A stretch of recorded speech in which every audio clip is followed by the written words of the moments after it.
Hello, this is Ashley from Ashley H. Scrap Stamp. Thank you for watching today. Today I have a video tutorial on how to make a quick and easy shaker card using Trinity Stamps, stamps and dies. This is my first video as a Trinity Stamps video design team member, and I'm so excited to share this project with you. I'll be using their amazing candy jar stamps and the coordinating dies. So let's get started. I am going to be using the Tim Holtz stamping platform, as this is the quickest for stamping with so many stamps. I want to stamp out each one of these stamps on here, all the candy stamps, and this is the quickest way I've found to get this done. So I peel off the back of the stamp and I kind of get it where I want to on my platform, and then I apply a small amount of strong but removable adhesive to the front of the stamp sheet in a couple spots. When I get it in place, I lay the door down and kind of push on those spots, and then I can stamp up all the stamps at once. So I'm just getting the paper into place with some magnets. When I have it all set, I'll start stamping. So I will be coloring these stamped images in with some Spectrum Noir alcohol markers. So since they're an alcohol-based marker, I need to make sure that my ink is an alcohol marker friendly ink. So I'll be using Gina K's Amalgam ink. So I give all those stamps a really good even press down, and then they're done. So I can also easily clean off all my stamps at once. So I love using this technique. It's nice and clean, simple, easy, fast. It gets the job done. And then I can just put the backing of the stamp set right back on, and it's ready to go for next time. So now I'm ready to start coloring all of my stamped images. I really wanted this card to have like a Valentine's vibe, so I picked light pinks and reds for all of the candies. And for the jar, I used two different shades of a cool gray. I'm not going to show you all of the coloring because that process, though a lot of fun, takes a while with so many images, and I really wanted to get to the shaker card construction. So I'm skipping over most of the coloring for this video. You'll see it in other videos that I will do. But I used a basic 3 marker coloring technique with a light, medium, and dark shade and blended them all together. So now that I'm done coloring, I then die cut out all the images, as you can see here. The great thing with the coordinating dies for this specific candy jar set from Trinity Stamps is that there is a die for every single stamp in this set. It's awesome. So as you just saw there, I'm using craft foam to die cut out the candy jars for the foam in my shaker instead of using foam tape. This comes in sheets that can easily be found at your local craft stores, or I've even seen it at Walmart. I'm doing 2 layers with this one just to give it some more space in the shaker window. Craft foam is a lot easier when you have intricate little lines like this. If you don't have craft foam, though, you can easily use foam tape. You just might need to kind of cut it down to make it get into all the spots. To adhere one to the other, I used the Xyron sticker maker, as you just saw. It was easy, quick, no mess, worked great. For the shaker card window, I used Judykin's embossable window plastic. You could also use plastic from like stamp packaging if you don't have this. I cut out 2 of these, one for each side.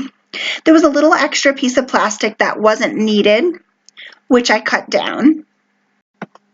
I put adhesive on the foam and adhered the plastic to it.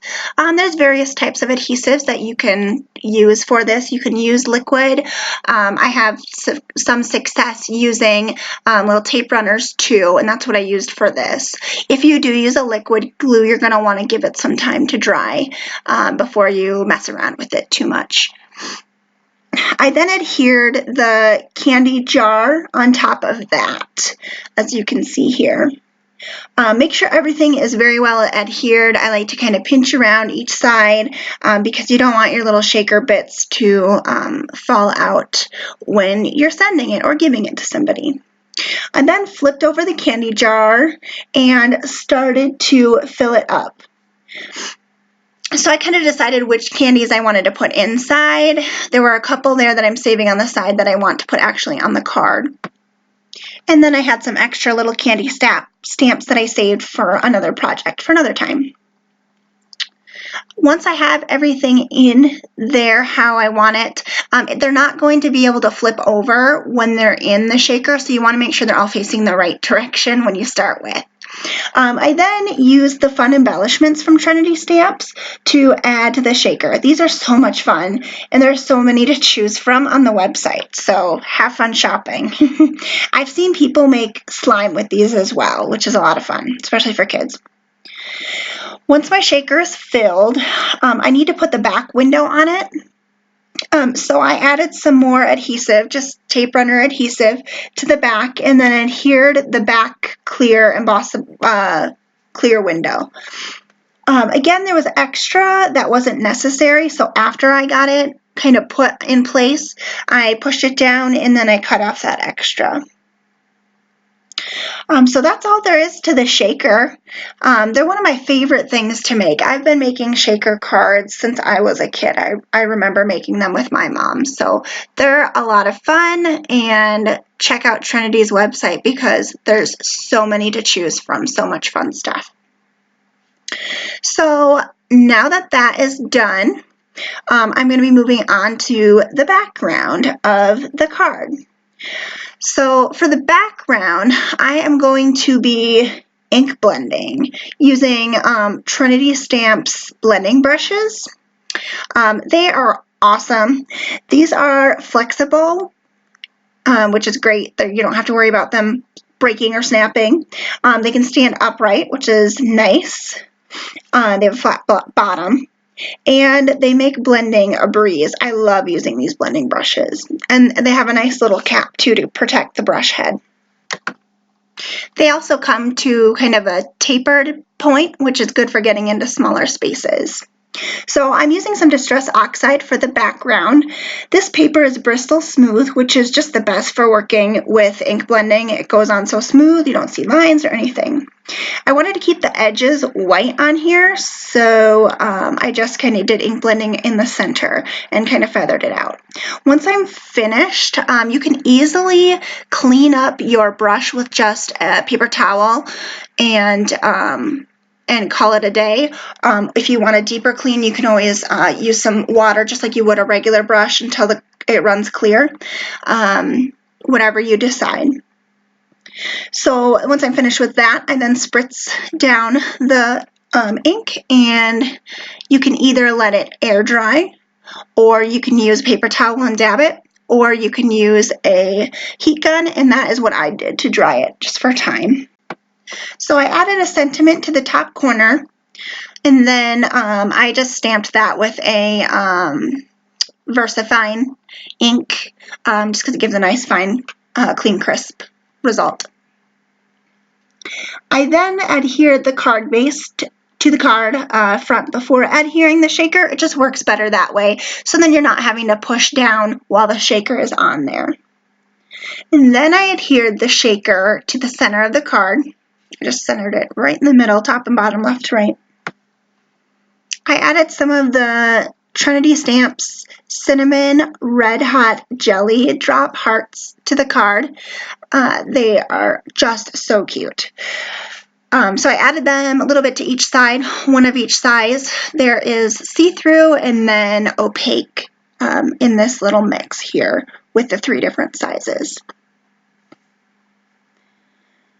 I then added the little candies that I had saved earlier to the bottom of my card as well. And a little tip, if I'm using liquid glue, I like to put some weight on top of the die cuts while it's drying. This allows me to continue working on whatever else I need to, and to make sure that the die cuts fully adhere, like on all the edges, and the edges aren't curling up. So that's all there is to it. I hope you enjoyed this video and that you will try to make a shaker card as well. If you did, please drop a comment on what your favorite Valentine's candy is, and be sure to subscribe to my channel as well as Trinity Stamps for more crafty videos. Thank you for watching and have a great day.